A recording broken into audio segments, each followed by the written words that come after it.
This is a Fox News Alert. I'm Bret. We are getting our first look right now at long-awaited Republican legislation to repeal and replace Obamacare. Details are being released as we speak.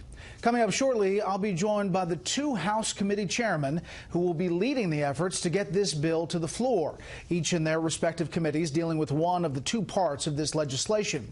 It is a bill that, unlike Obamacare and its 2,400 pages, is only about 120 pages total. We start with exactly what Republicans are proposing. Chief Congressional Correspondent Mike Emanuel is live tonight with the breaking details on Capitol Hill. Good evening, Mike. Brett, good evening. That GOP blueprint is being posted this evening. Separate components from House Ways and Means and Energy and Commerce working in conjunction, and GOP leaders say it is time to deliver. Can you repeat those ideas? Americans need relief. They deserve a new direction. That's why we're taking action to repeal and replace Obamacare with health care solutions that can actually work for the American people. Tonight, HHS Secretary Tom Price and Budget Director Mick Mulvaney are expected to have dinner with President Trump to review the proposal, with Mulvaney as a founding member of the House Freedom Caucus seen as critical to winning over the conservative wing.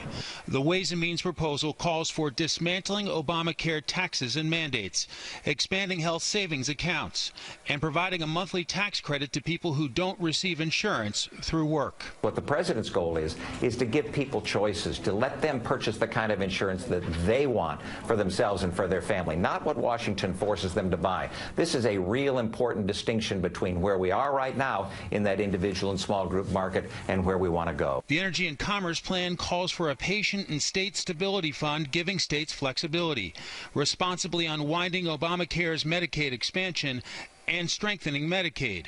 Some of the discomfort has come from the tax credit concept. There is a big divide between, in essence, the conservative camp within the caucus saying we feel uncomfortable at this point with the idea of a refundable tax credit, and other folks saying, wait a minute, this is a way of funding an HSA, a health savings account, that would be applicable to everybody. And Maine Republican Senator Susan Collins has warned Republicans are not unified. There is not a consensus. It is very complicated, and we shouldn't rush it. We need to get this right. Even before its release, the GOP's plan was under attack from the Senate's top Democrat.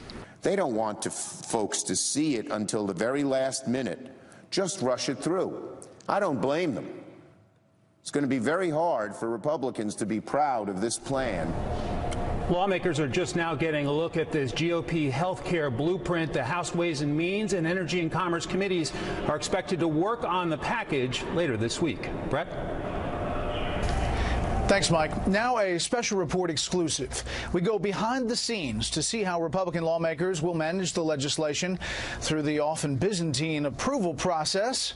And we'll talk specifics. Joining me tonight from Scottsdale, Arizona, is House Ways and Means Committee Chairman Kevin Brady. And from Capitol Hill, House Energy and Commerce Committee Chairman Greg Walden.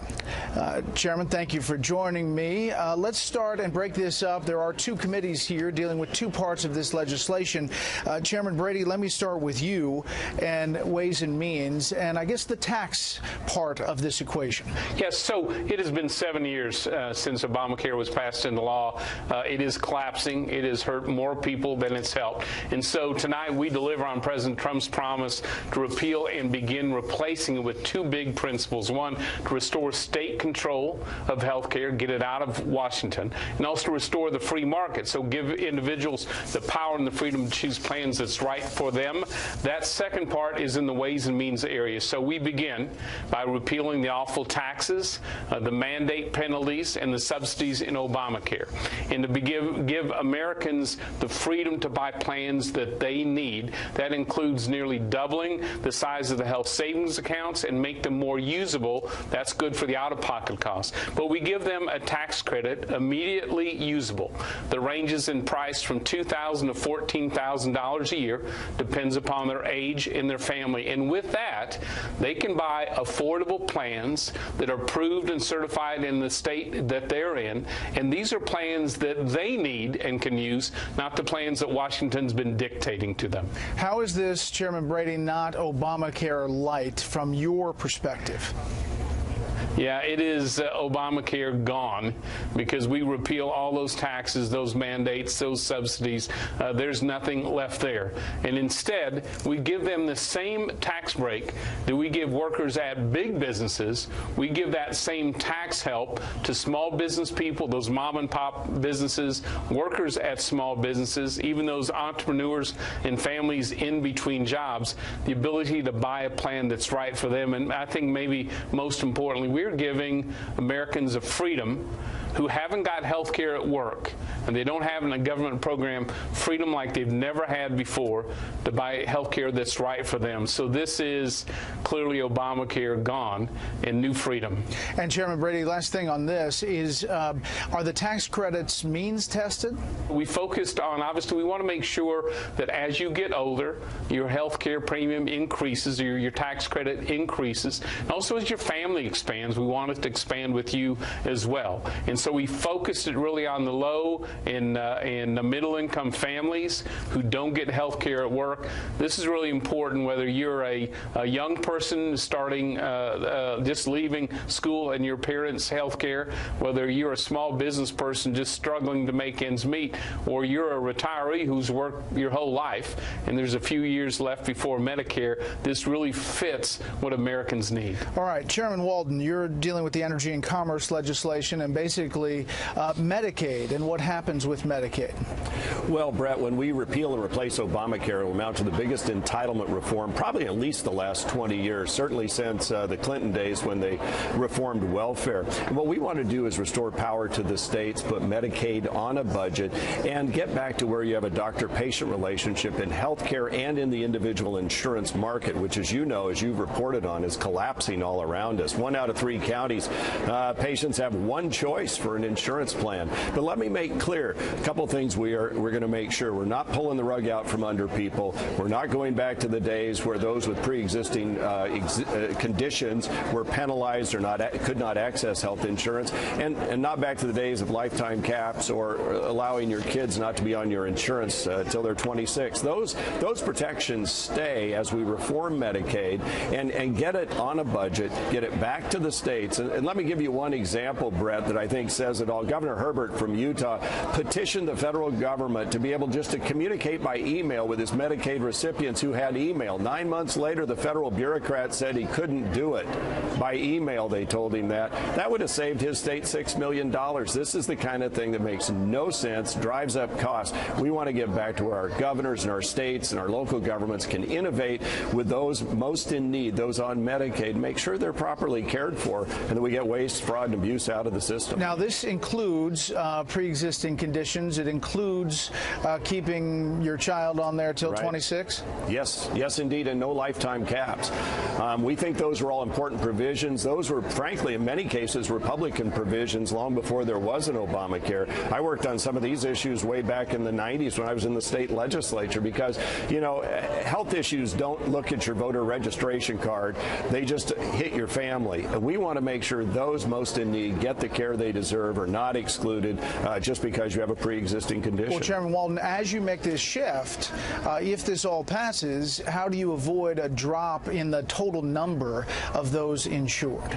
You know, I think we'll restore the markets. Right now, the biggest threat is that the health insurance market itself and the individual market is collapsing. We've seen rate increases of 25%, 27%. I get letters all the time from people saying, I can't afford what they're selling. And if you look at the individual mandate and what it's done in that market, 2/3 of those say they're going to pay the penalty or get a waiver. Only 1/3 signed up for Obamacare insurance. It's out of whack. It's not working. And as the CEO of Aetna said, it's in a death spiral. So what we want to do is create a market that's affordable and available and that works in partnership with what Chairman Brady's doing on the tax credit side. We think we can get there and we can get coverage back into the marketplace that right now is collapsing. Yeah, Chairman Brady, I want to turn to you.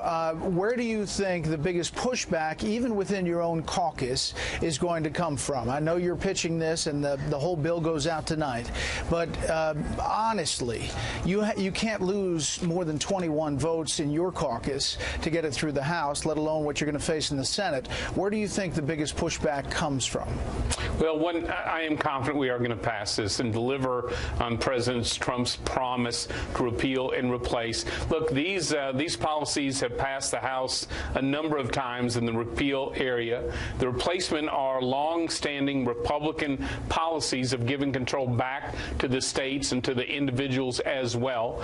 We are making sure this is fiscally responsible as well. So I see all the elements are there. We've been listening very carefully to our Republican members for months now, and over the weekend as well, to make sure we get it right for them. So the changes you see in this legislation that's online tonight and available for Americans to read, I think are exactly in the right place. But for conservatives, are you willing to, is the leadership willing to kind of use the political capital here to bring conservatives over? And then you have the debt ceiling, possible government shutdown battles, the tax reform issue. Is Chairman Brady, is the political capital going to be used on this? Yes, it is, and it should be. This is one of our key promises as Republicans. We know we can do so much better than Obamacare, and I think the proposal we lay out tonight in that step-by-step basis, which is just the opposite of the Affordable Care Act, is exactly what the American people need, and I guarantee you House Republicans are going to deliver for the president. Chairman Walden, final word here. Are you confident that this bill brings costs down? I think it will, especially in combination with what Secretary Price can do at HHS. A lot of power over there to turn the levers, pull the levers and turn the dials, and get real reforms in the market. Restore to the states the ability to make some of these decisions. We've reached out to the states. They've said, please, please, a one-size-fits-all doesn't work for our states. This is part of why our markets are collapsing. So I think in combination the answer is yes, and I think we're going to get this done. We're proud of our product. It's online now. People can read it and give us their feedback. We'll have an open and transparent markup in the very near future. Chairman Brady and Walden, thank you very much. Thank you, Bret. Thank you. Meantime, President Trump has signed his second executive order instituting a travel ban for potential immigrants, and there is a lot of finger-pointing going on tonight over the president's